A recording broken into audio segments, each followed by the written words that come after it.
செய்யக்கூடாது, நம்மளாலே முடியும்னு சொல்லி முன்னேறி வரணும். அதுக்காக தான் மெயினா நான் பிராக்டிஸே கஷ்டப்பட்டு செய்யறேன்.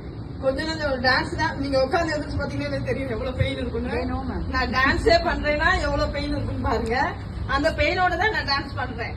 ஏன்னா நம்மளும் ஏதாவது வெளியில வரணும், பயப்படக்கூடாது, யாருமே தன்னம்பிக்கையா இருக்கணும், ஜெயிக்கணும். ஃபர்ஸ்ட் அதுதான் எல்லாரும் மெயினான விஷயமா இருக்கும். சும்மா ஏதோ டான்ஸ் பண்றோம் அப்படி டான்ஸ் பண்ணாலும் நான் அதுல மெயினா வரணும், நான் ஜெயிக்கணும். அது ரொம்ப ரிஸ்க் எடுத்து பண்ணுவேன்.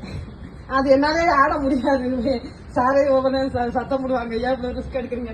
இல்ல சார் பரவாயில்ல, நான் எப்படியாவது பெரிய ஆளா வரணும், எப்படியாவது நான் இன்னும் கொஞ்சம் நான் பெரிய ஆளா வர்றதுக்காட்டும் என்னை பார்த்து நிறைய பேர் புரிஞ்சுக்கிறணும், தெரிஞ்சுக்கிறணும். நிறைய பேர் ஹஸ்பண்ட் இருந்துமே நிறைய பேருக்கு நிறைய திறமைகள் இருக்கும்.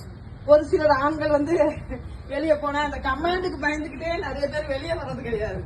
நிறைய பேர் செய்யற தப்பு இது ஒண்ணுதான்.